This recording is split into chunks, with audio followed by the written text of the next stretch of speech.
Hey guys. For this week, I decided to pick activity number 1, which was thinking of an activity that I did today and then describing 5 different parts of the brain that were involved in this activity. So when I was trying to decide on an activity, I don't live a very exciting life. I did go to work today, but I thought that it would be kind of interesting to learn more about the different parts of your brain that you use while you are driving. I have like a 30-minute commute to work. So I spend a lot of time in the car during the day. I shouldn't say a lot, but I spend more than I would like in the car driving. So I decided to look a little more into what parts of the brain are used while you drive. A couple of the parts that I looked into also have to do with like the fact that I have to take my daughter with me in the car to drop her off where she goes while I'm at work. So a couple of the things relate to that also. So the first part of the brain that you use while you are driving is the frontal lobe. And the frontal lobe is responsible for your motor control. So looking more into motor control, I learned that your motor control is also responsible for your muscle movements. Obviously, you use a lot of muscle movements while driving, one of which is like braking your car, pushing the brake. So your frontal lobe assists in letting your muscles know that they need to move so that you're able to push the brake in your car. Another part of that is also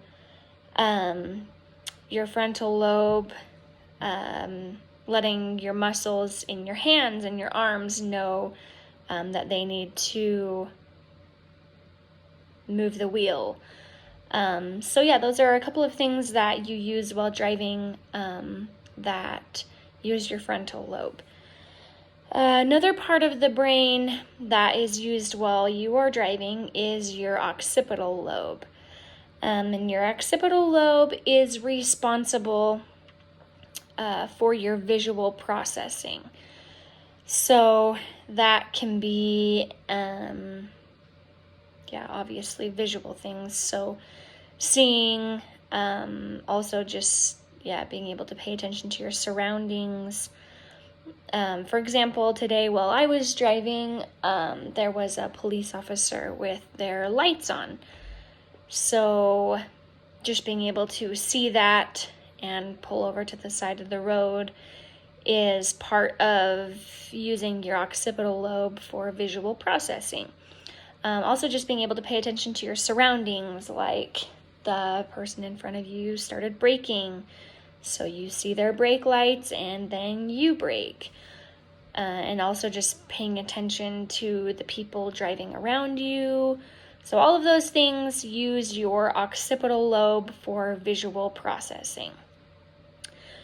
The next part of the brain that you use while driving is your parietal lobe. So your parietal lobe is responsible for sensory information. So while you're driving, that can include switching your attention. So, like I mentioned, I have my daughter in the car with me. She's 3, and she requires a lot of attention. So, just switching my attention from driving to whatever she needs in the back seat, that is using my parietal lobe. Sometimes using your parietal lobe to switch attention can be a negative thing because all of your attention isn't where it needs to be. So yeah, in that it can be kind of a negative thing, but also your sensory information is responsible just for being comfortable in your car. So like today, it was cold this morning, so I turned my heat on. So your parietal lobe helps sense when you're comfortable. So if you need to turn your heat on or turn your heat down or all of those things. Another part of your brain that is used while driving is your temporal lobe. Your temporal lobe is responsible for your hearing. So earlier I mentioned about the police car. So he had his lights on and he also had his sirens on. So being able to hear the sirens, being able to get over to the side of the road, that is part of using your temporal lobe for hearing. Also, just somebody honking at you, that's using your temporal lobe. So yeah, all of your hearing is due to your temporal lobe. So I also thought of today, while I'm in the car with my daughter, she's 3 and she talks a lot. So being able to hear her talking or whatever she is telling me she needs, that's all using my temporal lobe. And then the last part of the brain that is used while you are driving is the Wernicke's area. And the Wernicke's area is responsible for your speech comprehension as well as your written comprehension. So those things, being able to interpret noises, so like the police car, your Wernicke's area helps you to interpret that that's a police officer and you need to get over to the side of the road. Your Wernicke's area is also responsible, like I said, for your speech, so that's also just being able to read the street signs that you need to follow while driving. So today, being able to know what exit I needed to get off of, that was all due to my Wernicke's area.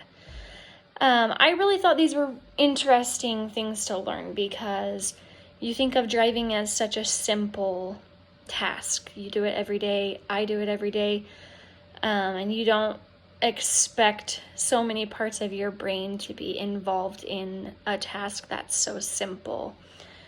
So I thought it was really interesting to learn about the different parts of the brain that are used and the different things that they are responsible for while you're driving.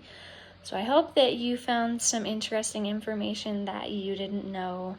I thought of a question that you guys can think of or think about, and that question is, what simple activities do you do that use more parts of your brain than you thought?